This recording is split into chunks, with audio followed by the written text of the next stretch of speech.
Hello everyone, my name is Nikita and I am from the Bodhi Academy. In the previous video, we had started with the chapter Metals and Non-Metals from 10th Standard Science textbook. Today we are going to continue with the lesson and we will see the different reactions of metals with different substances such as with water, with air and with acids and with other metals. So to start with, first we will see the reaction of metals, okay, with oxygen. Okay.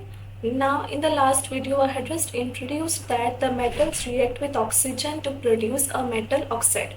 Okay. So all the metals react with oxygen to produce the metal oxide. Okay. Now depending on what kind of metal it is, different metals will have different reactivities with oxygen. Okay. So first we have the metal potassium and sodium. Okay. These two metals are said to be very reactive. Okay, they are very reactive with oxygen. Okay, so reactive that when they are exposed to oxygen, their exposure to oxygen leads to they catching fire. Okay, and this can lead to large accidents and can cause harm to people. Okay, for this reason these two metals are always stored, okay, immersed in kerosene oil. Okay, to prevent accidental fires, these two metals are always stored in the kerosene oil. Okay, so potassium and sodium are very reactive with oxygen. Okay, next we have is copper. Okay, now copper reacts with oxygen to form a copper oxide, which is a black color layer. Okay, it forms a copper oxide on the top of the copper. This prevents the metal from further oxidation. Okay, so once the oxide layer is formed, it will prevent the metal, to protect the metal from further oxidation. Okay, then we have aluminium, zinc and iron. Okay, this also react with oxygen to form their respective oxide layers. Okay, they just react with oxygen, okay, to form the respective metal oxide, and this acts like a this forms like a metal oxide layer on each of these metals. Then we have silver and gold. Okay, these two metals do not react with oxygen at all. Okay, they do not react with oxygen at all. That's the reason we have silver and gold. We use it as ornaments and we use it in jewelry because they do not react with oxygen at all. Okay, so the most reactive metal which react very easily and very it very violently is the potassium and sodium. So these two metals are very reactive metals. Okay, so now this was the reaction of metals with oxygen, which results in the formation of metal oxide. Okay, now I had talked about the nature of the metal oxides in the previous video. We had said that some metal oxides, okay, the metal oxides are mostly basic in nature. Okay, if you take the metal oxide and if you put the litmus paper, that is the red litmus paper, it will turn blue.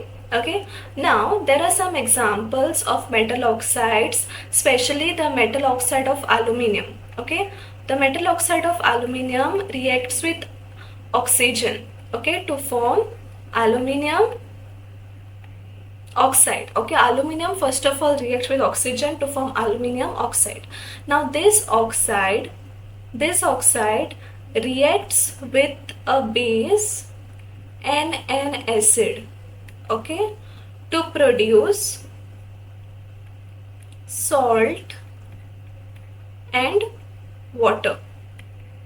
Okay, so it reacts with both the base as well as the acid separately to produce salt and water. Okay, Now in this case the base would be NaOH, and over here the base could be HCl. So the salt produced in this case is sodium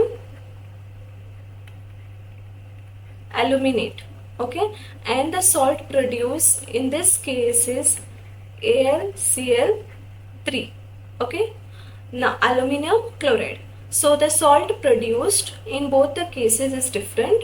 So this oxide, this metal oxide, that is aluminum metal oxide, can react with both base as well as acid to produce salt and water. Such type of oxides are called as amphoteric oxides, okay.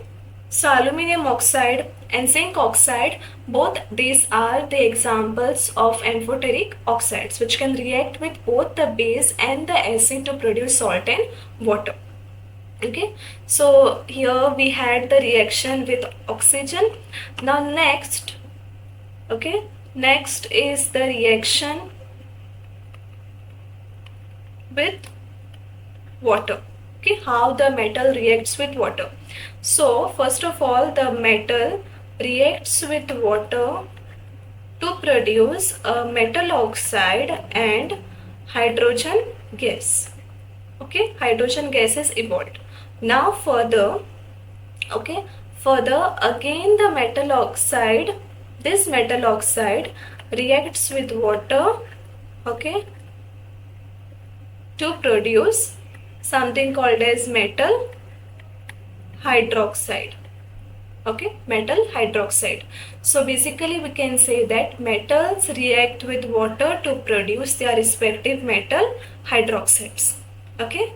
Now again over here, different metals have different reactivities with the water. The first one again we have is sodium and potassium and sodium, okay. These two metals react very violently, okay, very violently with the cold water,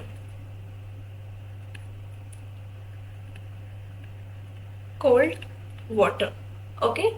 Then next we have is reaction of calcium and magnesium, okay.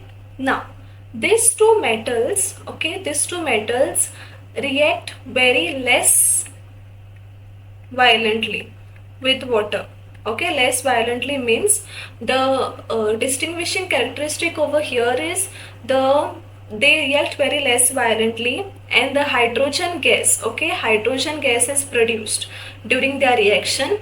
When hydrogen gas is produced, it is produced in the form of bubbles, okay, and these bubbles stick to the surface of the metal, okay, and this makes the metal lighter.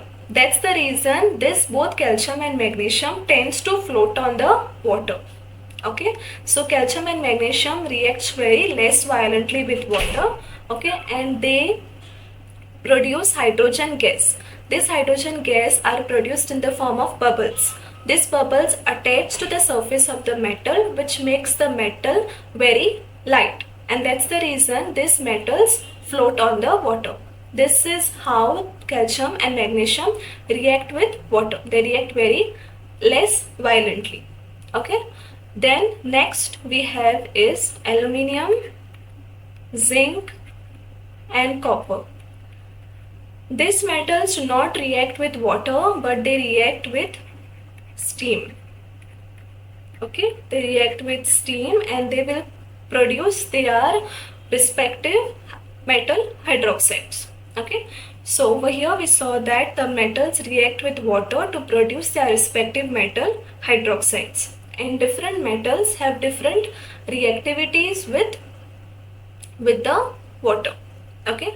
Now next what we have is reaction of metal with acids, okay. How do metals react with acids? Now when we were studying the chapter acid, bases and salts, we had seen that acids react with metal to produce a salt and hydrogen gases evolved. So over here it's the same thing, okay. Metals react with acids to produce a salt and hydrogen gas is evolved. Okay, hydrogen gas is given out. So this will be in the case of HCl. Okay, take the example of metal sodium plus hydrochloric acid will give you a salt NaCl plus hydrogen gas would be evolved.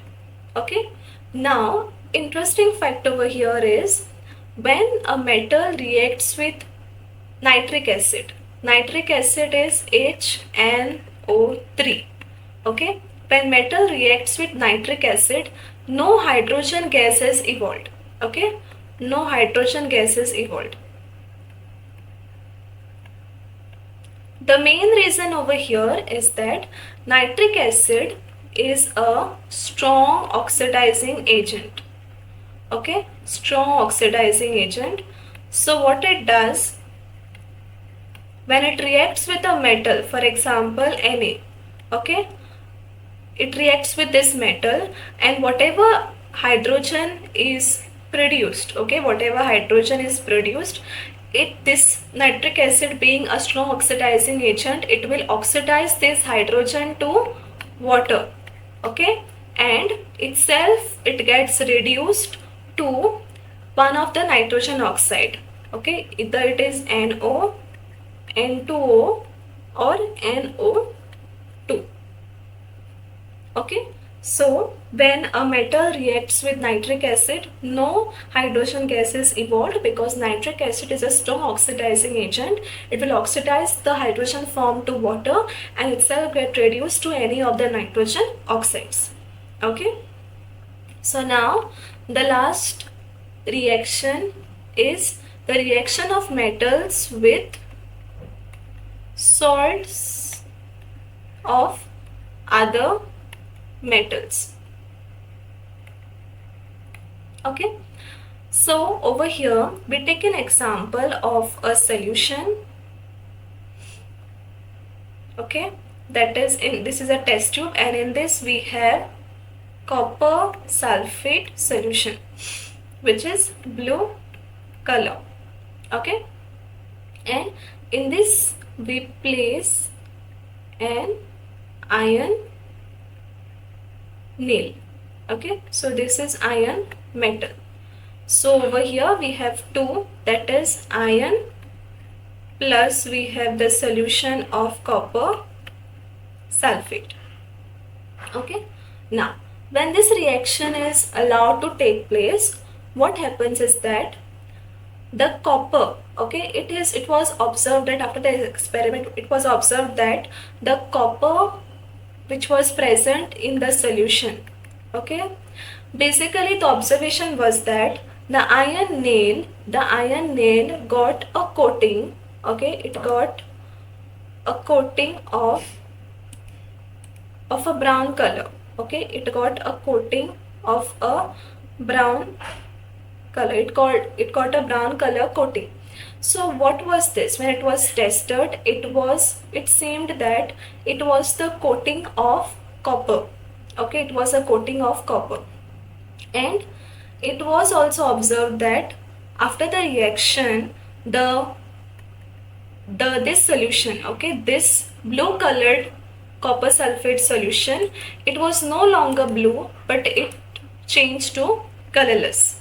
Okay, so what does this mean? That this suggests that iron is more reactive than copper. Okay, iron metal is more reactive than copper, and it being more reactive, it displaces this copper, okay, from copper sulfate solution and deposits on itself, which is seen as a layer on this iron nail. Okay, and the resultant which formed, okay, so this means that the solution turns into a colorless solution and copper, the iron nail takes over the copper layer. Okay, so basically we can say that iron displaces copper from copper sulfate solution. Okay, so over here we will get FeSO4 plus copper. Okay, so copper is displaced from this solution. That's the reason this blue changes to colorless. Okay, colorless, and the layer of copper is seen here. Okay. So we say that iron displaces copper from copper sulfate solution. So a metal with a more reactive metal will displace a less reactive metal from its salt. So over here we have metal A plus salt solution of metal B. This will give us salt solution of metal A plus metal B. So metal A has displaced the metal B, okay, metal B from its salt solution, okay, and metal B is released free.